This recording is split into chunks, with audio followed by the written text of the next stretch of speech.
नमस्कार, आप सभी का स्वागत है आपके अपने YouTube परिवार डेयरी एंड एग्रीकल्चर में। तो ये अपनी बैफ के रावत की फीमेल काफ है। ठंड से बचाने के लिए इसको हम लोग ये यूज़ करते हैं, चट्टी ओढ़नी। और इस वाली गाय का अभी डिवॉर्मिंग हम लोगों ने नहीं किया था। तो तकरीबन आज 21 दिन हो गया इसको काविंग किए हुए। और आज हम लोग इसका डिवॉर्मिंग करेंगे। डिवॉर्मिंग अभी 1-2 दिन पहले हमको नहीं लग रहा था कि करना पड़ेगा, लेकिन अब हमको करना पड़ेगा इसलिए क्योंकि उसका जो गोबर है, गोबर देख लीजिए, गोबर पूरा ढीला आ रहा है। तो जिसके वजह से हम लोग आज इसका डिवॉर्मिंग करेंगे। और डिवॉर्मिंग करने के पहले हम लोगों ने गुड़ खिलाया है। ऐसा सभी बोलते हैं और मेरा भी मानना है कि गुड़ खिलाने से जो भी अपने कीड़ी का जो दवाई देते हैं हम लोग डिवॉर्मिंग के लिए, तो वो सारे एक्टिव हो जाते हैं और उस जगह पे आ जाते हैं जहाँ पे गुड़ पहुँचा है। तो एक जगह पे आ जाने से हम लोग उसको डिवॉर्मिंग जब कराएंगे, जब टेबलेट देंगे, इसको सॉल्ट का यूज़ करेंगे, तो ये सारे कीड़े एक साथ ही हो जाते हैं, मर जाते हैं, ऐसा माना जाता है। तो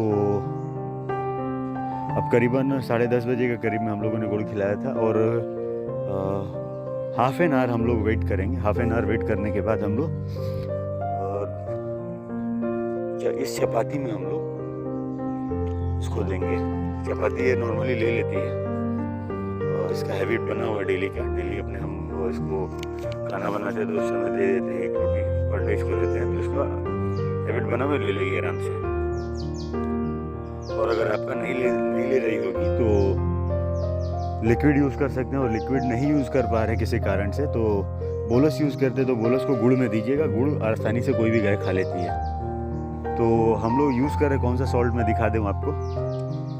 ये है ऑक्सपेंडाजोल।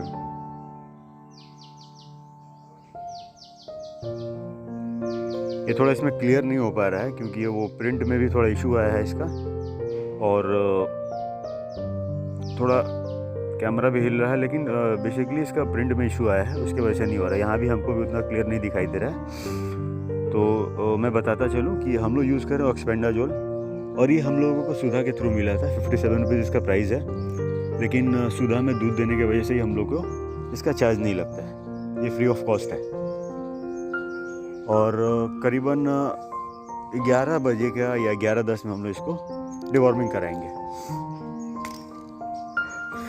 तो ये था डिवॉर्मिंग का अपडेट और अपनी गाय का। और एक गुड न्यूज़ है मेरे लिए, साइलेज के लिए मैं कभी से ट्राई कर रहा था, लेकिन साइलेज मेरे को नहीं मिल पा रहा था। तो इस बार हम लोगों को सुधा के थ्रू, एक मेरे मित्र हैं, उनके पास ये साइलेज आया था, तो उनसे मैंने एक बेलन मंगाया था, करीबन 1 क्विंटल का आता है। और कल मैंने थोड़ा फीडिंग कराया था साइलेज का। तो साइलेज मैंने कराया था तो उसमें मेरे को रिज़ल्ट ये दिखा कि मेरी गाय खा रही हैं। और अगर कंटिन्यू खाती रहेंगी तो रिज़ल्ट भी दिखेगा। फर्स्ट तो ये होता है कि खा रही है या नहीं खा रही है। तो एक दिन हम लोगों ने दिया था, ये जो अपनी वाली ये वाली गाय है, नई वाली, इसने बहुत अच्छे तरीके से खाया। और ये जो पुरानी वाली गाय है, ये थोड़ा धीमे धीमे खा रही है। और अपनी जो हीफर है ये भी अच्छे से खाई थी। तो साइलेज आ जाने से मेरे को थोड़ा मेरा फीडिंग का कॉस्ट कम हो जाएगा, क्योंकि जो हम लोग फीड यूज़ करते हैं वो करीबन हम लोग के पास पहुंच के 36 रुपीज़ पड़ जाता है। और उसको हम लोग यूज़ करते हैं करीबन 1 केजी दूध पे 400 ग्राम। और अगर बॉडी वेट नहीं है, बॉडी अगर सही से नहीं है, बॉडी का कंडीशन सही नहीं है, तो हम लोगों को यूज़ करना पड़ता है 500 ग्राम। तो तकरीबन ये वाली गाय का अपना मॉर्निंग टाइम में 15 लीटर के करीब में दूध हो गया अभी। तो 15 लीटर दूध में हम लोग यूज़ करते हैं करीबन 5 केजी तो फीड के साथ तुड़ी के साथ दे देते हैं। और 1 केजी मिल्किंग के बाद देते हैं। तो 6 केजी सुबह हो गया, 6 केजी शाम को हो गया, 12 केजी। और 1 केजी अपना यूज़ करते हैं हम लोग दोपहर में। दोपहर वाला रेगुलर नहीं हो पाता है क्योंकि कभी कभी टाइम नहीं मिल पाती है। एक्चुअली मेरे को ही सब हैंडल करना पड़ता है, फार्म से लेके घर पे फीडिंग कराना और अपना भी सब कुछ करना, जैसे खाना बनाना हुआ या और भी जो भी चीज़ है। तो उसकी वजह से कभी कभी मेरे को टाइम नहीं मिल पाता है, तो उस टाइम मिस हो जाता है। और मिस होने का भी मेरे को नुकसान भोगना पड़ता है। हाई मिल्किंग में ये मेरे को दिख रहा है, हाई मिल्कर जो भी काऊ है, अगर उनको प्रॉपर फीडिंग नहीं होगा और 3 टाइम या 4 टाइम, अगर 4 टाइम होता है तो बहुत बेस्ट है, लेकिन 3 टाइम आपको फीडिंग कम से कम कराना चाहिए। तो मैं कोशिश करता हूँ 3 टाइम का, और 3 टाइम में कभी कभी मिस हो जाता है। तो ये मेरा माइनस पॉइंट है, जिसको मैं बहुत जल्दी इसको भी मैं ये मैनेज करने की कोशिश कर रहा हूँ, और जितना जल्दी हो जाए। स्टाफ के लिए मैं काफ़ी दिनों से ट्राई कर रहा हूँ, लेकिन कोई स्टाफ मेरे को नहीं मिल पा रहा है। तो यही अपडेट था। और साइलेज का मैं 2-4 दिन के बाद आप लोगों को रिज़ल्ट बताऊंगा कि साइलेज का रिज़ल्ट मेरे फार्म में क्या है।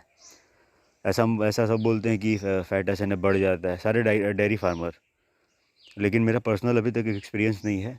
तो मैं किसी और के बातों पे नहीं जाऊंगा, और ना ही आप लोगों को कुछ इसके बारे में अपडेट करूंगा। जब तक मैं क्लियर नहीं हो जाता हूं, तब तक मैं इसको अपडेट नहीं कर पाऊंगा।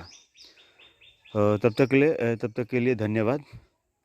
वीडियो अगर अच्छा लगे तो चैनल को सब्सक्राइब कीजिए, शेयर कीजिए और लाइक कीजिए।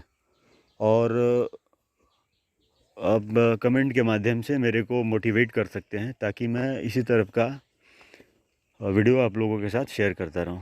तब तक के लिए धन्यवाद।